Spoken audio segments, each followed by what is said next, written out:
All right, let's now get analysis. We're now joined by legal analyst Melusi Xulu.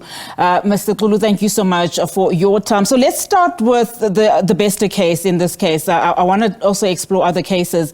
The convicted murderer and rapist, Tabo Bester, in an emotional address in court today, requested, the court to consider imposing a death sentence on him and to release his co-accused. Firstly, what do you make of that address and the merits that it may have on the case? And lastly, explain the circumstances that he would have made these, that particular address as an accused. Good afternoon to you, Nati, and to the viewers at home. Thank you for having me.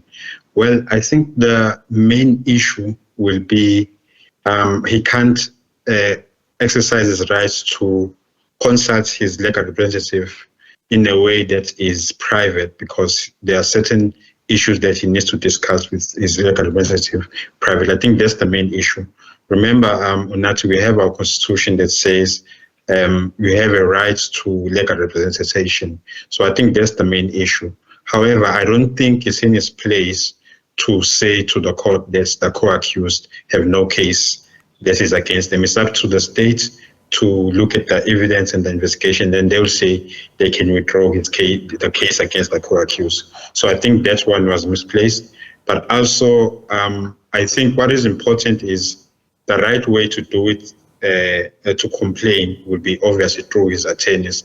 But if you heard Mr. C that his attorney or legal representative, he said that there are no financial instructions for him to be able to go to Johannesburg to go and consult and so forth. So I think the issue is also with the issue of legal fees. So maybe one might say maybe the last point or the last route or that he can go to is the legal aid, which I don't think he would want to go there in my view, but I think eventually he might need to get legal aid.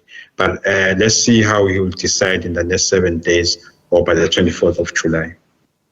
Now, following the last appearance, of course, of this particular case in February, we heard that today we were expecting to see attorneys being furnished with their legal fees, as you've just addressed now, and also furnished with copies of the dockets. I mean, we were also expecting lawyers agreeing on a part of a section, I think 212B of the Criminal Procedure Act, settling any pre-existing disputes and, of course, agreeing on an actual court date. What are we then, when we look at what happened then today, what are we likely then to see next month when the court resumes, given just what we saw developing this morning? Okay. The first thing that I think will have to be clarified is the issue of legal fees. Look, I don't want to be specific to how much you pay for an advocate per day in a high court matter, but I just want to estimate that per day an advocate might charge 12,000 or more, depending on the agreement that you have. I'm just estimating. So if the matter is going to be set down for, say, 2 months, you must have a lot of money to be able to have a private legal representative. So I think the challenge might be that some clients or some accused will not be able to afford that. And I think legal aid might come in the picture on the 24th of July. There is that possibility. And then secondly, I think by the time that the matter comes to court again, there will be advocates or attorneys that will say they are ready. Like you saw, I think for Dr. Nandipa, her attorneys are ready to proceed, and her father, they are ready to proceed. So there will also be the same issue. But I think what might help, not because there's a lot of time, I think just before a week or 2 weeks before, I think the legal teams must come and meet or communicate to the prosecutor where they are, because I can safely assume that the pretrial will not proceed until the 24th of July.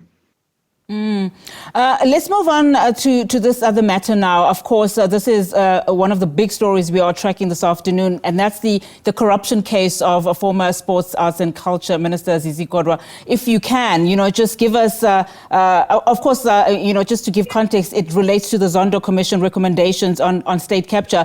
But what are your thoughts in terms of how his legal representative then would, what strategy, in fact, he will be following, just presumably having to find if he indeed had this relationship with EOH executive Jahan McKay, and of course these transactions between him channeling payments of over, we understand, 1.6 million rand.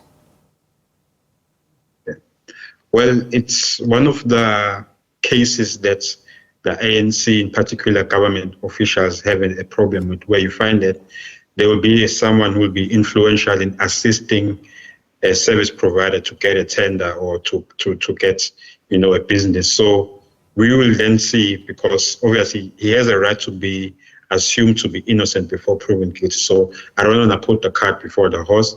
You did see, as well as one of the best legal representative in the country, Babu Machaf. So we will see what evidence they have. It's just that, not to be controversial, but I think the timing of him being arrested is quite interesting to note, because this issue happened, or rather the Zondo Commission was in 2020, 2021, and it's only now just after the election. So it's very interesting to note when it happened. But obviously, one of the issues that the country is having is corruption, but he's innocent until proven guilty. Let's see how that evidence will come out, and then how he will challenge it, or how he will say how he will deny it. But remember, that is why, Sis Unati, we always say, if you have a case or there's some questions, rather respond when you've spoken to your attorney. And the reason why I'm saying that, he's already on record to say he had issues of debt, so he borrowed that money, that 1 million, and he bought an expensive car as well. So that is on record as well. So that is why I'm saying there are some issues that he has responded to, and I don't know how that will affect his case. But let's see how it will be dealt with, because he's already responded, and I think it might affect him negatively when the matter is proceeding.